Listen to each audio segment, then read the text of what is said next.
A global poll conducted by Gallup uncovered that 85% of the full-time 1 billion workers in the world hated their jobs. They were unhappy. But happiness was never considered a priority as a topic within the standard American education system. Becoming a standout job candidate was, and of course, only for a well-paying job. See, I grew up in a low-income household, a single-parent household, with nothing but bad influences around me. I noticed quickly the path that everyone around me was on, and I wanted so much more. I wanted the standard American dream that was glamorized in commercials, billboards, books. I wanted to get my master's degree, regardless of the copious amount of loans I would have to take out, since, it was normal to graduate college fighting massive amount of debt for the rest of your life. I wanted to be married young, with a big house and kids, maybe a couple dogs, the whole white picket fence thing. And I felt secure with that mindset. In high school, a lot of teachers hated me. They hated that I was resilient, that I never followed the rules, and that I always did what I wanted. One rule though, one thing that I always wanted to follow was a success checklist. So join every sport and every club so I can network, volunteer so it looked good on my resume, and make sure that I was getting good grades so I looked intelligent when I was applying to universities. It was hard.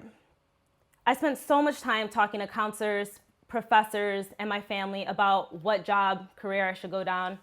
I had no clue. I knew I wanted to be in criminal justice. It seemed like a good plan, but of course, everybody's opinion ultimately led me to change my mind a million times, and I'm sure every student here could relate. I also spent a lot of time on Google, asking the internet which jobs paid the best and which degree I needed to get there. Nothing seemed fun or even remotely interesting, but that was never important. What was important was that I made money. That was what was always deemed most important, and I knew as soon as I graduated, as long as I had money to pay off all of my loans and all of my debt and keep up with the Jones, that was all that mattered.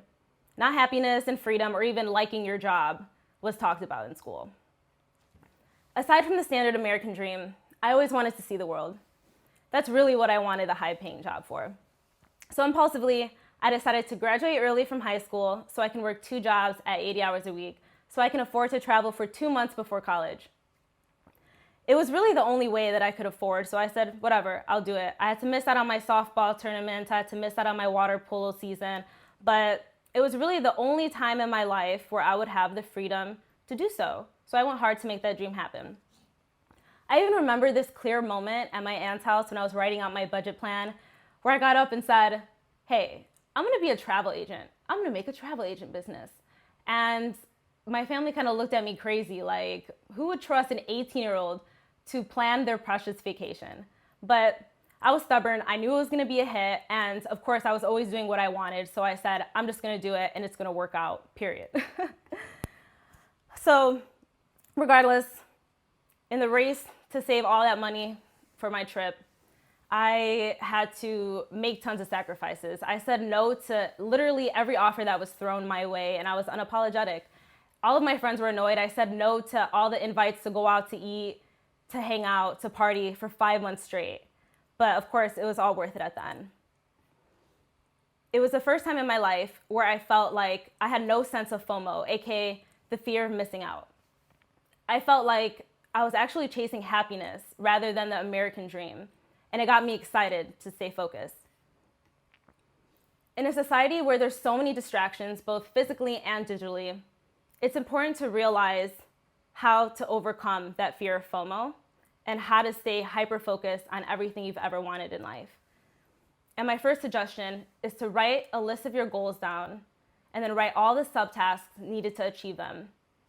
Then evaluate what's keeping you distracted and what you're doing and what you can do to get in your own way. And once you clear that path, it's so much easier to stay focused toward that goal and say no to anything that doesn't align with it. And that way you don't feel bad. You don't feel bad about saying no to birthday parties and holiday events. You're focused. Finally, June 21st came around and I started traveling Nicaragua with my grandmother. We went backpacking. Yeah, me and my grandma literally went backpacking through hostels and crazy cheap Airbnbs all throughout Nicaragua. And there were a lot of moments that I'll always hold close to my heart forever, like ATVing around Omotepe Island and seeing a volcano's lava for the first time, ziplining through treetops full of howler monkeys, and falling in love with some random dude that I didn't even understand. There was a lot going on. But one moment that I'll never forget is when I met this man named James. I met this man at a hostel in a beach town named San Juan de Sur. He approached my grandmother and asked for permission to take me out, in which she responded, "If you do anything, I'll kill you." And she meant it. So we went out to eat, and we shared travel stories over daiquiris and whiskey sours. And of course, everything he was saying was crazy. He's been on the road for forever. But one thing changed my mind forever. So James shared the story of quitting his corporate job and coming to travel Central America alone by selling everything that he owned. He sold his car, his motorcycle, his big house. He left his 6-figure salary on the table just to follow his dreams. And to me, it didn't make sense at the time. It sounded cool, but it didn't make sense. It didn't seem secure. But he said for the first time in his life, he was happy. He was free from the 9-to-5. He was doing what he loved every single day, and he no longer had to keep up with the Joneses. He was doing everything his 12-year-old self wanted to do. And for that, he was grateful. And although we had a lot of conversations about all the things he went through traveling, that's one thing that always would stay with me for the rest of my life, and something that I think about till this day when I need to pick me up. From Nicaragua, we went straight to Puerto Rico. I had a 1-month opportunity to do a workaway program where I would volunteer at a hostel in exchange for room and board. My grandma came with me because for that month, I was going to be alone, and that's something I've never done before. So she went to check out the hostel, make sure, there wasn't any creeps, make sure I was safe. And on day 2, she decided to stay back and rest while me and my colleague Jake went to the beach to catch sunset. That moment I still think about. I never saw a sunset like that set over the Caribbean horizon. It was colors that I can't even explain. I felt like I was finally about to find the peace that I was longing for. But next thing you know, an unknown number called me. And it was a hostel guest named Edwin. And he broke the news of the hostel burning down. But he said it in such a calm way I didn't believe him. I said, "What are you talking about? The hostel is burning down. We were there just 15 minutes ago." And he said, "No, Taliya. The hostel is burning down and your grandma's still inside." Before I could hear anymore, I turned my phone off, took my shoes off, and started running. Jake followed me, and he helped me when I couldn't breathe anymore, and I was heaving and crying and couldn't keep running, and he pushed me. And the second we heard fire ambulances, we started sprinting as fast as we could. I don't think I've ever ran that fast and that long in my entire life. But when we made it and we turned the corner of my street, it felt like I walked into a bubble of heat. Fire ambulances were everywhere. The sky was full of ash and smoke with red and orange hues. And people were running around screaming, crying for their lives. It seemed like everyone in the Santurce neighborhood was outside watching the property burn down and the house next to it engulfed in flames as well. Everyone except my grandma. I was frantic. I didn't know what to do. I just knew I had to go find her. And then Edwin found me and said he hasn't seen my grandma. And I knew the fire has been going on for a long time. I knew she was gone. There's no way. If I could show you a picture of that fire right now, there's no way you would even think anyone survived. I started walking toward the hostel because I didn't want to wait for the fire people. I didn't trust them to find my grandma. I didn't trust them to run up there and prioritize her out of everyone else. And so I made a plan to run upstairs and save her like the heroes do in the movies. But then I felt a tight squeeze behind me, and it was her. And she was screaming and crying, of course, and telling me about how she almost didn't make it and how she was running down the stairs and the fire was about to touch her back. She said, "Taliya, I couldn't grab your stuff. Your stuff was everywhere. Everything was so unorganized." And she just kept talking about stuff. And I was like, "Mama, why are you talking about the stuff right now? I could care less about material things." Because it's memories over material things, always, right? It's the people you love over material things. And I think that's just an example to show how growing up in the States really conditions you to believe that material things can almost have equal value as someone's life or experiences and memories. And that's when I just snapped. In that very moment, I was like, I'm gonna do whatever the hell it takes to create a life where I'm living every single day. I'm not just surviving every single day. I'm gonna do whatever the hell it takes to do everything I ever wanted, to spend time with the people I love, to make it to the birthdays, to make it there for the holidays. And I don't know how I'm gonna do it, but I'm gonna figure it out. And I put my foot down. And it was crazy because with the fire and everything going on, we were smiling and we were like, wow, this is our time to really like restart our life. And I don't think I would have had that mindset if I didn't almost just lose my grandmother, because you don't realize the most important things in your life until you almost lose them. So that's when I knew the most important things in my life wasn't the fancy degree, it wasn't the high paying career, it wasn't the big house and the white picket fence. It was spending time with the people I love the most and doing what I want whenever I want. When I started college, I couldn't stay focused. Instead of listening to the professors teach, I kept daydreaming about my 2-month adventure. I didn't even want to make space to listen and remember anything that they were teaching. Until this day, I don't even remember what I learned that first semester of college. All I was thinking about was jumping off of cliffs and waterfalls and road tripping around the island. That's all I wanted to do every day for the rest of my life. Every day felt long and repetitious, and my dream jobs no longer seemed like a dream. Especially the whole 2-week PTO thing. Like, what is that? 2-week PTO for the rest of my life? No way. But because of this new mindset, I was officially lost. And I was always someone who had a plan, so it was an ego burst for sure. I always felt like I was one step ahead, and for the first time in my life, I felt like I had no clue what the heck to do next. That 2 months just made me want to crumple up my plan and throw it right over my shoulder and start over. As the end of the semester crept up, I approached all of my loved ones, career counselors, professors. I even asked old high school teachers what they thought about me taking the second semester off to continue traveling. And they said, "Are you crazy? Just finish. It'll go fast." Everyone agreed that I should wait until spring of 2020 when I graduate to start traveling. They said, "Just get it out of the way, Taliya. Just get it out of the way. If you leave, you're not going to come back." So, of course, I was even more lost. And eventually I sat down and I made a pros and cons list to see if there was any benefit of me staying on that 4-year track that everyone wants to take when they start college. You know, the 4-year track so they can jump into a real career right away, so they can start making real money in the real world. But the real world had absolutely no interest. I had no interest in it. So after evaluating my life and that list and realizing how uncomfortable I was letting my peers get ahead of me, I decided to just surrender.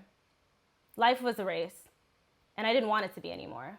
I wanted it to be a journey. I wanted to take it slow. I wanted to see what I liked. I didn't know what my passion was, and I wanted to figure it out. And so I said, let's just do it.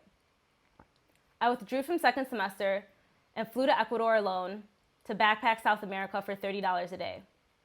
That $30 a day included all accommodation, tours, food, drinks, everything that you can think of. I know it doesn't make sense, and it didn't make sense to me then, but I figured it out, and it was insane. I fell in love, I got lost, I got hurt. A lot of things happened. But the craziest thing was that I was happy. I was happier than I've ever been in my entire life.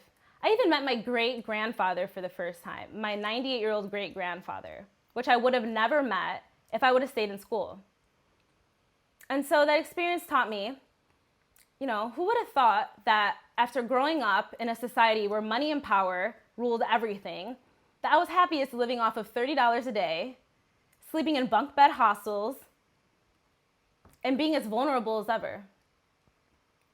It didn't make any sense, but I loved it. And I wanted everyone to feel how I felt. That's when it came to me. My passion is to travel the world, and my goal is to help everybody travel the world as well. Like I said, I wanted everyone to feel how I felt, and I wanted to teach everybody how to travel safely and as affordably as possible. After South America, I had $500 cash left to my name, and I said, hey, I'm gonna go to Puerto Rico and I'm gonna start a new life. And of course, my family thought I was crazy. I literally gave them one call and said, hey, I canceled my flight back to Chicago and I'm flying to Puerto Rico instead. The flight prices were the same, so I'll figure it out. And of course, they thought I was kidding again, and I'm sure they knew, I was gonna change my mind, but I didn't. I left, and all in all, that experience was another life-changing one. I realized so much about myself that I would have never if I stayed in my day-to-day routine in Chicago. I sought out so much of my weaknesses and my strengths.